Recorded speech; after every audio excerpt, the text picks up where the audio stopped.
Este programa consta de 7 sesiones, solamente, fácil, sencillo, que más o menos nos estaremos tardando máximo 40 minutos, lo prometo, y mínimo 35, porque eso es lo que yo quiero que también ustedes inviertan y no piensen que se va a hacer pesado. Así que tratemos de ir un poquito rapidito. Si hay dudas me van diciendo también, y si no las hay, excelente, porque eso quiere decir que vamos bien. Van a ser los días 8, 9, 10, 11, 16, 17 y 18 de agosto. Las transmisiones en vivo. Los que no puedan captarlo, no pasa nada porque después esto se va a grabar en YouTube y también en Facebook. El material, sencillísimo, ni se compliquen. Solamente van a necesitar una libreta, van a necesitar lapiceros, colores, donde puedan escribir y con lo que puedan subrayar, que eso es algo muy bueno, porque esto es un trabajo, les digo, suena, es como entrar a una dieta.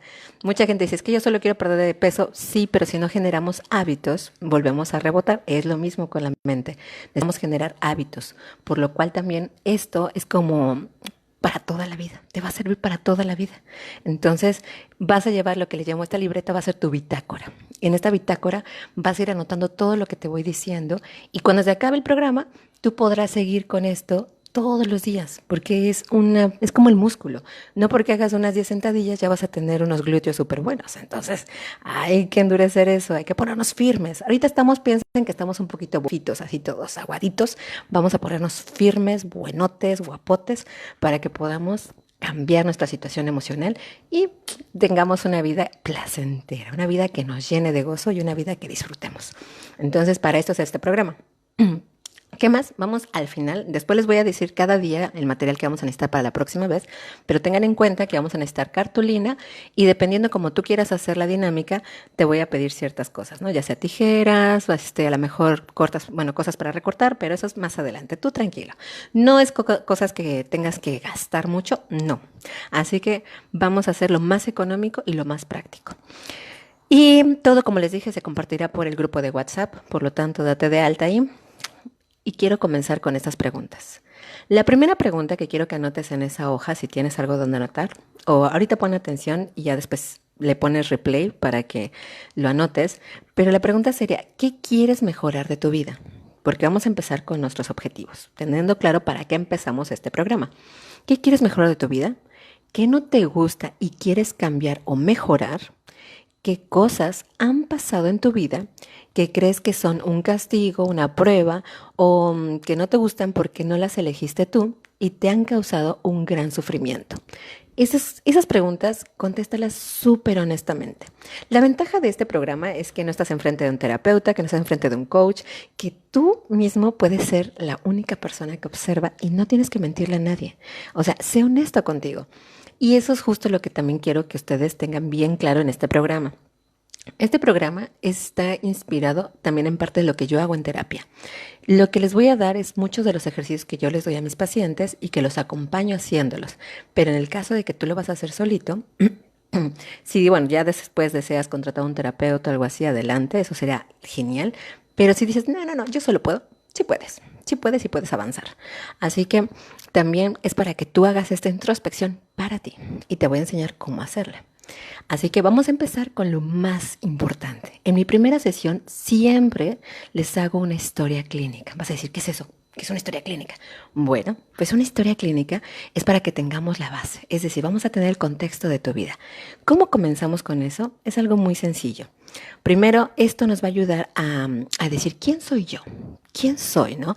La importancia de esta historia clínica es que al terapeuta nos abre la posibilidad de compartir y de saber qué ha sido de tu vida, de dónde surgiste, cómo naciste, qué pasó contigo, quién es la persona que está enfrente de mí, para poder entenderte, para poder empatizar, para poder saber por qué te duele donde te duele, para entender qué tan grande es tu sufrimiento. Yo necesito hacer como un contexto y por eso te hago una historia clínica. Esa historia clínica tú la vas a hacer por tu parte y te voy a ayudar a que tú la vayas entendiendo y cómo la tienes que hacer. Entonces vamos a hacer una observación consciente. Tienes que ser observador. Y esto es muy complejo. Mucha gente se cree observador, pero más bien se pone como una persona a juzgar. Que eso es, ojo, mucho cuidado. No es lo mismo observar que juzgar. Entonces, recuerden, un terapeuta, un coach, nunca te tiene que juzgar. Si tú te sientes juzgado por tu terapeuta, algo mal se está pasando ahí. Así que, así como un terapeuta no te va a juzgar, tú tampoco lo hagas. Y por lo tanto, vamos a empezar a entender que nuestro pasado no nos define quiénes somos, pero sí influye mucho porque es parte de nuestra vida. Y eso lo tenemos que tener súper claro. ¿Cómo hacemos esto? Vamos a ubicarnos en tiempo y en espacio. Por ejemplo, siempre les pregunto, bueno, dime tu fecha de nacimiento. Tienes que ver dónde naciste, cuándo naciste, como si hiciéramos tu carta astral, pero aquí en este punto es para entender de dónde tú provienes. ¿Qué ocurrió en ese momento? ¿Cómo estaban tus padres? ¿En qué momento naciste? ¿Qué ocurrió? ¿Llegaste al hospital o no llegaste al hospital? ¿Te has preguntado eso? O sea, si diste, no sé, si naciste en un hospital, si naciste en la casa, ¿qué pasó? Eso nos da mucha información. Si fue parto, fue cesárea, ¿qué fue? Si hubo problemas o no hubo problemas en el nacimiento. Si en ese momento tu familia tenía problemas o no tenía problemas. Si fuiste un niño deseado, que mucha gente quería que nacieras, o si, fue un pequeño accidente, ¿qué pasó? Después, pues unas preguntas que te puedo poner ahí en el material es como tu formación académica. ¿Hasta qué grado te formaste? ¿Por qué ya no avanzaste más? ¿Ya no quisiste? ¿Ya no hubo oportunidad? ¿Se fue papá de casa? ¿Se fue mamá? A lo mejor no hubo posibilidad económica. Tú ya no quisiste, etcétera, etcétera, etcétera. Cada pregunta que tú te haces, tienes que hacerte las preguntas de qué lo detonó, cómo lo detonó, por qué ocurrió. Por ejemplo, las preguntas que son muy importantes también es como, por ejemplo, ¿no? Si hay enfermedades.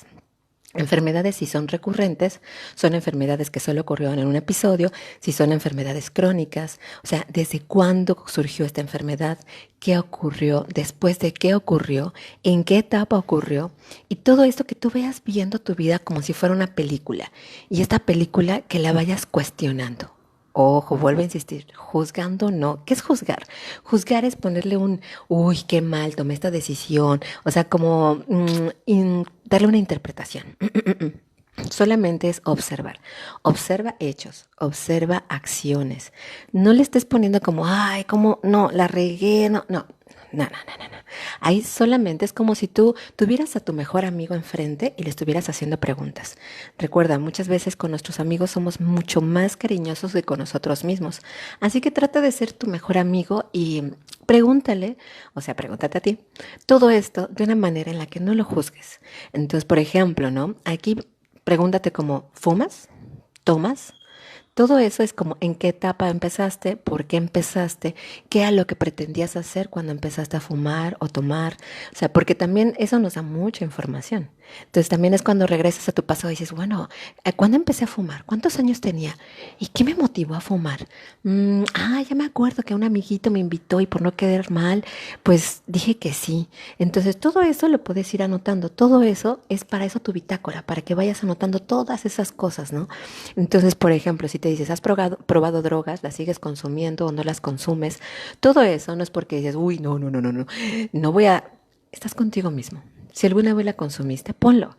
Ya anota por qué lo consumiste, si tenías curiosidad, si querías demostrar, qué pasaba, te querías escapar del mundo, por qué llegaste a tomar esa decisión. Entonces también otra cosa que puedes preguntarte es como si estás tomando algún medicamento, si lo has suspendido, cómo te has sentido después de esos medicamentos, porque algo que siempre vemos los psicólogos es, si tú estás tomando un medicamento, muchas veces queremos descartar si ese medicamento te está alterando fisiológicamente o si ese medicamento te está ayudando o si lo puedes quitar o no. Por ejemplo, pacientes que tienen a lo mejor, no sé, llámese una bipolaridad, no puede quitarse el medicamento de la noche a la mañana porque es muy peligroso. O a lo mejor una persona con tiroides que deja de tomar el medicamento puede caer en una depresión. Y a lo mejor la persona piensa que está deprimida, pero no es que esté deprimida, sino que no está tomando su medicamento. Entonces todo eso es bien importante porque también te va a hacer que seas consciente de cómo está tu cuerpo, cómo está tu, digamos, tu familia, cómo está tu ser, cómo te encuentras en muchas áreas. Entonces, hasta aquí vamos bien. Después, algo que también creo que a muchos pacientes les genera una incomodidad, pero es necesario saber, por ejemplo, a nivel sexual, cuándo fue su primera vez, cuántas parejas sexuales han tenido, si han tenido parejas formales o no, qué los ha hecho elegir una pareja formal, qué los ha hecho quedarse en esa pareja, qué les hace o qué piensan acerca de perder su virginidad o no, si eligieron o no eligieron iniciar su vida sexual. Todos esos temas pueden desencadenar muchas cosas, por lo tanto, ve anotando también esos puntos. Entonces, esto es para que tú tengas un contexto. Vamos a ir enmarcándote. Entonces, para eso también otras preguntas importantes pueden decirse, bueno, ¿por qué me quedé con estas personas? ¿Qué me brindaba cada relación? Tal vez no quería irme porque pensaba que ya nadie me quería, o tal vez decidí quedarme porque no tenía claro qué buscaba, o porque de verdad lo quería. No lo sé. Eso tú lo vas a ir anotando. Después, ahí vamos a ver también algo tan sencillo como tienes tatuajes o no tienes tatuajes.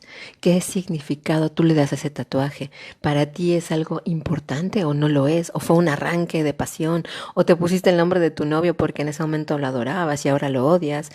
Todo eso es muy bueno porque tú vas a ir observándote. Y también, por ejemplo, la religión, si tienes una religión o no la tienes, qué tanto esa religión influye en ti, en tu forma de pensar, qué tanto esa religión puede hacerte sentir que la religión manda sobre tu vida o no la tienes, o simplemente dices, no, yo no creo en nada, que también es una forma de ser y es válido.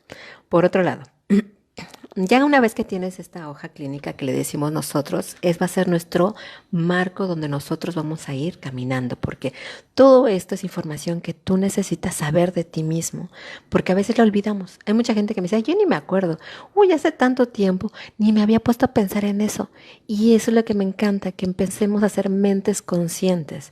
Hay gente que simplemente va por la vida avanzando sin preguntarse por qué hace lo que hace.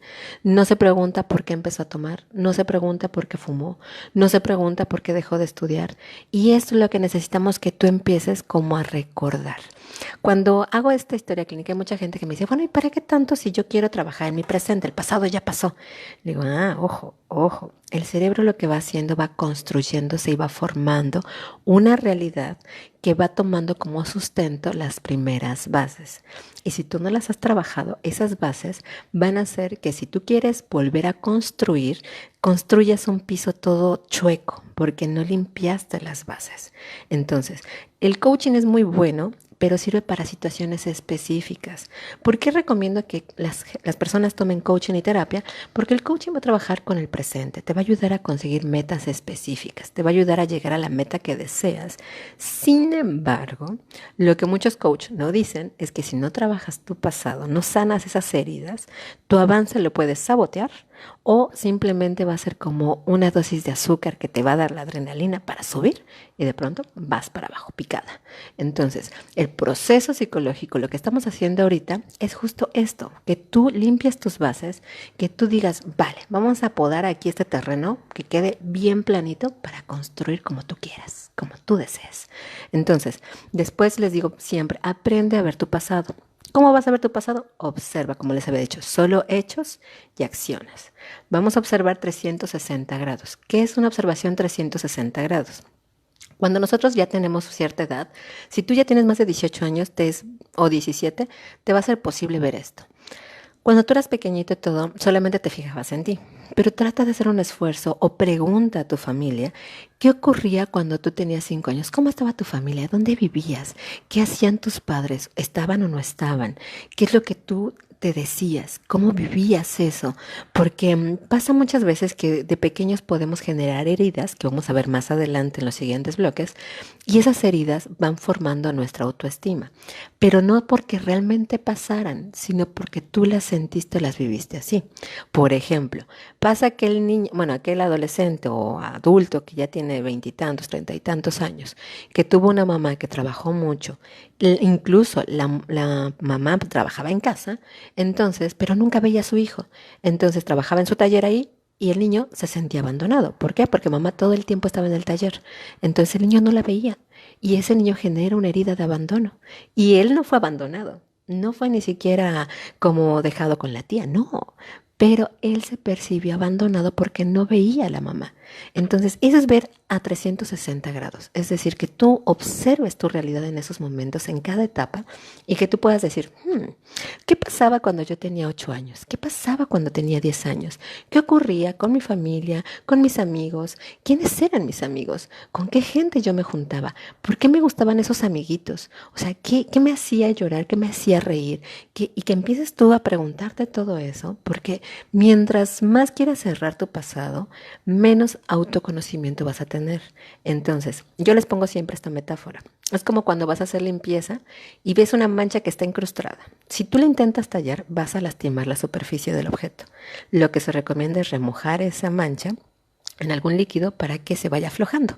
Y eso es lo que hacemos en la historia clínica. Es como poner a remojar la herida. Vamos a poner a remojar un poquito las heridas, vamos a poner a remojar nuestra historia para que poco a poco en estos bloques vayas aprendiendo diferentes herramientas. Y ahora sí, venga, vamos a tallar esa manchita para que tú puedas sentir que está limpio, que puedes ahora sí iniciar de cero, que puedes empezar. Ya, y en esta historia clínica también tienes que preguntarte, ¿no? ¿Cómo te sentías con las decisiones que tomabas?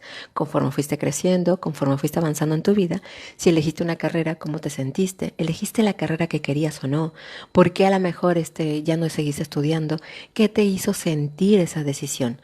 Todo esto ve anotándolo, ve anotándolo. Por eso esa bitácora es tan importante, porque todo esto es tu información y solamente tú la tienes y la vas a leer y vas a poderla analizar.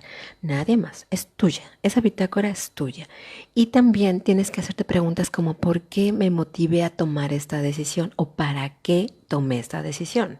Y que tú mismo te des esa confianza para contestarte con la verdad. Porque les digo, puedes engañar al mundo menos a ti mismo.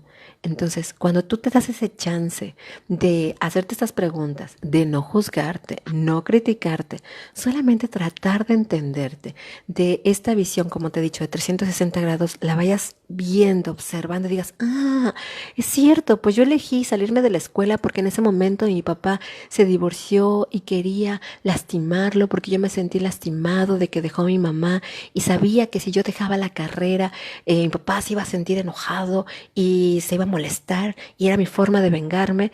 Por eso lo hice. Anótalo. Anótalo, porque todo eso es importante, porque al final de cuentas nos va a dar como claves para ver cómo son los comportamientos, no tu persona, los comportamientos que has tenido. No te avergüences de nada de eso, porque como dice, el pasado ya pasó. Solamente es para analizarlo y para poder construir. Así que no es como que, te vas a dar golpes porque lo hice. No, no, ¿eh? Eso queda prohibido. Pero bueno, después ya que tienes tu historia clínica, que ya hiciste todo tu recuento de esta información, te invito a que con los colores vayas subrayando los puntos que tú veas que fueron claves. Por ejemplo, puntos que detonaron las circunstancias que tal vez para ti fueron complejas, difíciles, que fueron a lo mejor desencadenantes para ciertas circunstancias que llevaron a tu vida un desequilibrio. Por ejemplo, si en algún momento tú pusiste, no sé, a los 18 años me detectaron diabetes. Entonces, eso es un punto importante, ¿no? Porque a los 18 años que te detectan diabetes, necesitamos observar 360 grados. ¿Qué pasaba? ¿Qué ocurría a los 18 años? Y tú necesitas observar, bueno, ¿cómo era mi vida a los 18 años? Y observar qué ocurrió, ¿no? No, pues en esa etapa me acuerdo que mi mamá falleció y entonces mi papá cayó en alcoholismo y entonces yo me fui a vivir con mis tíos y entonces te vas a dar cuenta que esa enfermedad como tal se relaciona a alguna circunstancia de tu vida, que eso es bien importante porque aunque no lo creas, cuando hacemos una observación tan a fondo, vas a darte cuenta que hay muchos puntos que dices, ¡ay, qué coincidencia! Justo tuve este accidente cuando me peleé con tal persona. ¡Ay, qué coincidencia! Justo pasó esto y esto cuando pasó esto. Ajá, exacto. Eso es lo que quiero que tú empieces a observar en tu vida, de que no son coincidencias, sino que es como cuando aprietas un botoncito y ese botoncito empuja a otro y otro y otro y otro y otro, como una acción desencadenada. Así es lo que quiero que empieces a observar cómo ha sido tu vida, porque ahí hay muchas claves de qué cosas fuiste creyendo, fuiste formando para tener hoy en día patrones de comportamiento que te están lastimando, que no te están funcionando y que en muchas ocasiones nos pueden sabotear.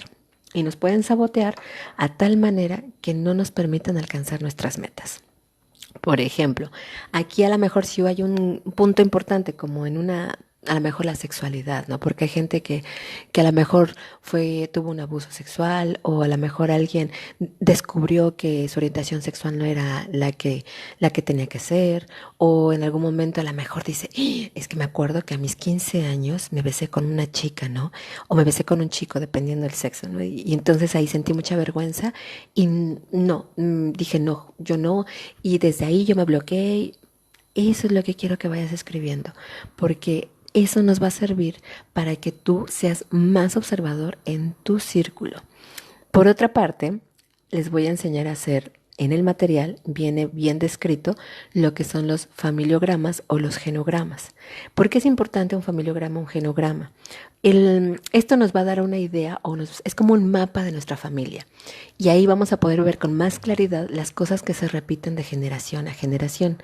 Les pongo los símbolos que significan y les pongo también cómo construir un familiograma.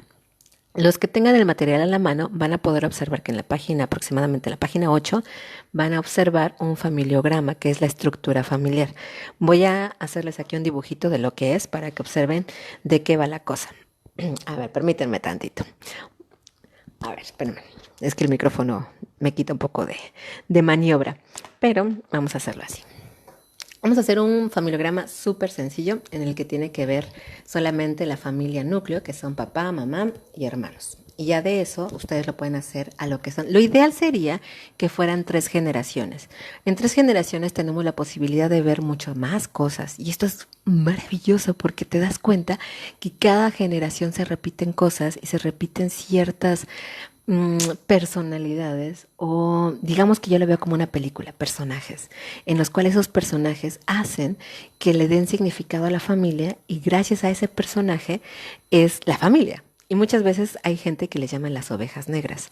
Y en estas personas o se van para abajo creando un síntoma o son las que rompen los patrones y desencadenan lo que son las generaciones o tradiciones que nos van haciendo que se repita esta enfermedad, que se repita la desgracia, que se repitan ciertas cosas, porque también acá existe un término que le llamamos lealtades ocultas. Las lealtades ocultas tienen que ver como en este amor, como de yo te amo tanto y prometo ser de nuestra familia, que aunque sé que a mí me hace daño ser celoso, como tú eres mi papá y eres celoso, yo prometo ser celoso también. Y en lugar de que tú digas, no, yo puedo trabajar y no ser celoso, tu lealtad oculta va a ser repetir esto y ser celoso también. Y nos podemos ver o escuchar diciendo, no, no, no, es que así era mi padre, pues así soy yo. Y esta es una lealtad oculta, porque tú ya observaste el daño que hizo ser celoso. Tú ya observaste en tu familia, en tu mamá, ya observaste eso, como que lo ves ahí y aún así eliges repetirlo. Y inconscientemente lo tomas como elijo repetirlo porque gracias a esto soy de esta familia. Cuando somos conscientes de esto, podemos regresar de una forma amorosa diciendo, soy de la familia, pero no necesito esto. Esto no me funciona y elijo dejarlo ir. Porque puedes elegir construir algo diferente y eso no te hace no ser de tu familia. Pero hay que estar bien conscientes porque la gente no está consciente. Solo actúa, repite y nunca se pregunta por qué si el papá es enojón y la mamá es a lo mejor tímida, tú tiendes a ser o enojón o tímida. Y entonces es donde les digo, vamos a hacer esto más visible, para que una vez que tú ya seas consciente, lo elijas consciente, no digas, ay, ¿por qué me tocó esto? No, sino es, yo elijo esto porque me sirve o porque estoy cómodo así, que también se vale. Les digo, la diferencia entre el sufrimiento y el ser consciente es que puedes, ¿qué será? No cambiarlo, pero el saberlo te va a ayudar a no sufrirlo. Porque sufrimos porque no sabemos cómo cambiarlo. Pero una vez que ya eres consciente, lo puedes seguir repitiendo, pero sin dejar que esto te afecte. Es como, vale, mucha gente dice, bueno, ¿qué no te serviría el psicólogo? Y parece broma, pero el momento en que ya lo haces consciente, ya no puedes ser víctima de esto, y decir, bueno, sí, y voy a repetirlo porque quiero repetirlo. Y ya eres un actor, no una víctima, sino vas a decir, yo elijo repetirlo. Entonces, aquí les pongo el ejemplo, espérame. Aquí está tu hoja en blanco, ¿no? Vamos a hacer un familiograma muy sencillo. Vamos a poner papá, mamá y 3 hermanos. El papá siempre es representado por un cuadrado, bueno, el hombre es representado por un cuadrado y la mujer es representado por un círculo. Cada línea nos representa una escala, un nivel de jerarquía y la unión, por ejemplo. Aquí vamos a hacer el ejemplo de un papá casado con su mamá. Bueno, con su esposa, no con la mamá. Uy, qué horror. Pero bueno, aquí vamos a hacer al esposo y a la esposa. Esposo, esposa. Esta línea que pongo aquí, eso quiere decir que están casados. Entonces, estos 2 personajes deciden tener 3 hijos. Cuando ponemos aquí este nivel, esto nos representa una jerarquía, es decir, un nivel. Y aquí tenemos a los 3 hijos. Entonces, vamos a hacer que la hija es la mayor, una hija mayor, un hijo de en medio, un hombre y una hija pequeña. Y hagamos de cuenta que el paciente o la persona que está haciendo este genograma es el hijo del medio. Si tú eres el hijo del medio, vas a ponerle una marca doble. Es decir, aquí estamos hablando que este es el paciente que viene a tomar terapia. O en este caso, si tú haces el tuyo, este vas a ser tú. Si tú dices, no, Sandy, yo soy la hija mayor, vale. Entonces ponemos un cuadro sencillo. Y si tú eres la hija mayor, pones aquí la marca, un circulito en medio. Esto es para identificar quién eres en el genograma.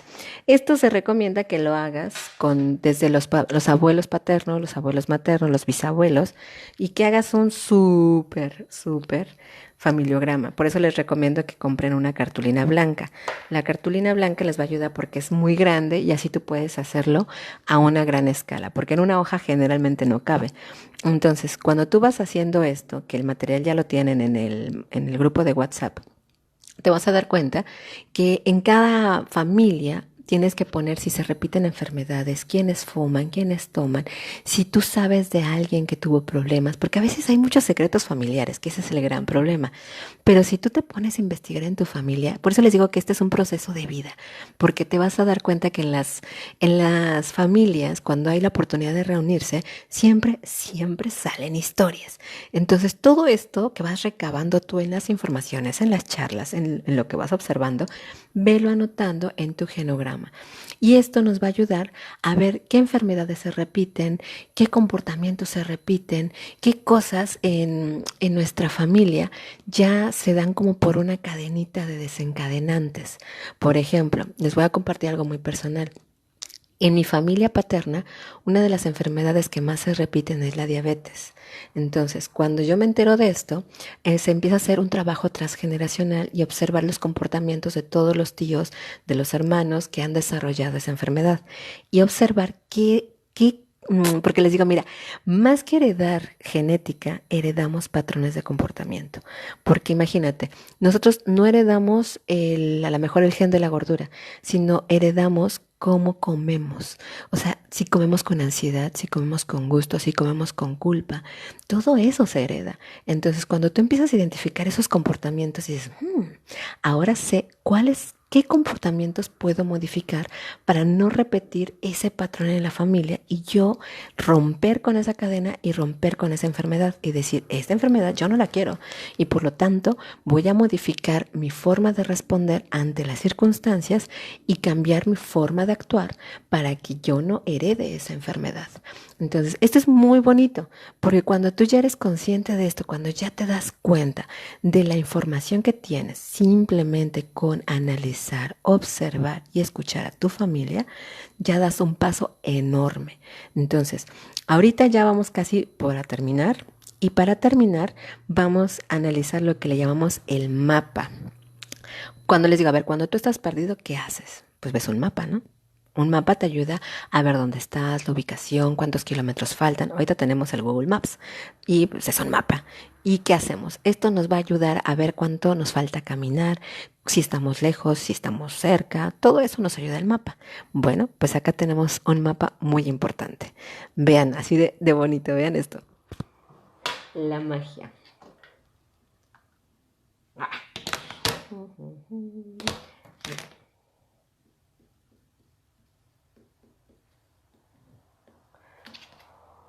Me encanta anotarles esta palabra. Dice pa, mamá, papá. Ese es nuestro marco. Los que más nos van a poder ayudar a formar nuestro marco de cómo vemos la realidad es la figura materna y paterna. Porque a lo mejor me dice Sandy, yo soy huérfano, yo no tuve padres, pero tuviste un referente como madre y un referente como padre. Sí, pero yo no conocía a mi papá. Bueno, pero hubo una figura que actuó como tal, ya sea un abuelo, un tío, un hermano. Entonces, estos referentes son importantes. Un maestro, porque a veces también, a lo mejor tú tuviste mamá y papá, pero en realidad quien tomó el rol fue más un abuelo. Entonces, esas personas que tú tomaste como mamá y papá, es decir, quien brindó, Freud decía que no tiene que ver con la parte sexual de quién es el padre y la madre, y se refería al punto en el que la madre lo que va a hacer es dar el cariño, dar el amor, dar la contención. El padre va a ser el que marque los límites, el que castre, el que ponga la parte de fuerza, de decir hasta aquí. O sea, esa figura va a ser la paterna. Por lo tanto, muchas veces nos ha tocado analizar casos en los que la familia, la mamá era el papá, porque el papá era cariñoso, era el que contenía, era el que mimaba, y la mamá era la que ponía límites, la regañona, la que cuando pasaba algo, ¡pum!, zape, o al revés, ¿no? También la mamá era súper linda, cariñosa, amable, y el papá era el que llegaba y zapeaba y golpeaba, y no lo sé, no lo sé. Depende cómo sea tu familia. A veces me dicen, no, pues es que tanto mamá y papá eran súper cariñosos los dos. Vale, pero siempre hay uno que es el que va a marcar más los límites. Guíate por los límites. ¿Qué es un límite? Aquella persona que te decía hasta aquí. Si la persona que más dirigía, por ejemplo, ¿qué ocurre? Hay papás que me encanta cómo llevan esto, que dicen, lo que diga tu papá, aunque la mamá fuera la que decía lo que hacía y hablaba con el papá, si le daba la autoridad al padre, vamos a tomar como referente al padre como padre, porque es el que marcaba el límite. Aunque mamá lo podía marcar, le reforzaba al padre como él es el padre, él te va a decir y él va a ser el que tome la última palabra. El que tome la última palabra regularmente es el padre. Entonces, observa en tu familia quién es quien tomaba la última palabra, mamá o papá. Y en este punto, tu tarea va a ser la siguiente. Me gustaría que en esta tarea vas a escribir para ti toda tu bitácora, aparte de tu bitácora y todo esto, vas a poner todas las cosas buenas y las cosas malas que tú recuerdes de papá y mamá. Todo, todo, todo, todo. O sea, no es como que los critiques, sino lo que tú observabas que hacían bien y que hacían mal. Por ejemplo, si tú crees que mamá era regañona, pones regañona, enojona, chismosa, pero también las cosas positivas, como trabajadora, alegre, cariñosa, todo. O sea, también de tu papá. Enojón, a lo mejor mandilón, no lo sé, a lo mejor pones amable, respetuoso y como sea. Tú vas a poner las cosas buenas y las cosas malas. Esto nos va a servir para en el próximo bloque, hacer una construcción de cómo nosotros vamos a ir tomando cosas de cada uno. Y te voy a enseñar cómo manejar esta parte de las etiquetas, tu luz y tu sombra, y de cómo hacer una integración de tu ser. Entonces, eso es bien bonito. Si tú haces hoy mismo esta tarea, vamos a poder trabajar muy rápido. Si te lleva tiempo, tranquilo, cada uno lleva sus tiempos. La ventaja es que va a quedar grabado. Y por último, en el material que te pasé, hay un círculo que dice tu historia, tus resultados. Aquí también esto te va a servir para que tú vayas a hacer análisis de conciencia, que es todo lo que tú creas, es decir, quién soy, o sea, quién creo que soy. Porque eso es bien importante. ¿Quién creo que soy? Y eso es todo lo que tú creas que eres, tanto lo bueno como lo malo. Después, en otra pregunta es, ¿qué de lo que creo de mí me impide ser mejor de lo que soy ahora? Entonces vas a notar creencias que, o sea, que a lo mejor tú tienes, como decir, no es que yo no puedo emprender porque nadie en mi familia ha emprendido, entonces no tengo ese gen del emprendedor, ¿no? Es un ejemplo. También es, por ejemplo, no soy suficientemente delgado, no soy suficientemente guapo, no soy... Todo ese tipo de ideas o creencias las anotas. Por otro lado es, ¿quién me gustaría ser y para qué? Que anotes también tus motivadores. O sea, me gustaría ser una persona más calmada, una persona más disciplinada para lograr tal cosa, para agradarle a alguien, para... No lo sé, anótalo. Y por último es, ¿qué o quién me ha hecho creer esto? Esto es súper importante. Bueno, pues vamos ya cerrando Y estas tareas que te dejé, lo más seguro es que te hagan sentir emociones distintas, te va a hacer recordar ciertas cosas que tal vez no te gusten. Y lo que vamos a ir haciendo poco a poco en este programa es justo que tú identifiques esas emociones, por qué sientes lo que sientes, cómo puedes ayudarte a que esas emociones trabajen así que a favor tuyo, y sobre todo que estas emociones las identifiques muy bien y las manejes, que no te saboteen, sino que te sumen y que puedas utilizarlas para encaminarte en lo mejor. Y bueno, espero que esto te sirva y que lo compartas si lo conoces o lo crees de valor. Entonces voy a estarlo subiendo poco a poco. Y esto solamente es el primer nivel, la primera sesión del programa. Recuerden que todavía tenemos 6 sesiones en las que vamos a hacer más ejercicios y les voy a ir dejando tareas para que desde hoy hasta donde puedan sigan trabajando continuamente. Bueno, yo me despido, chicos, porque tengo trabajo. Cuídense mucho y nos vemos mañana en el próximo módulo. Chao, chao.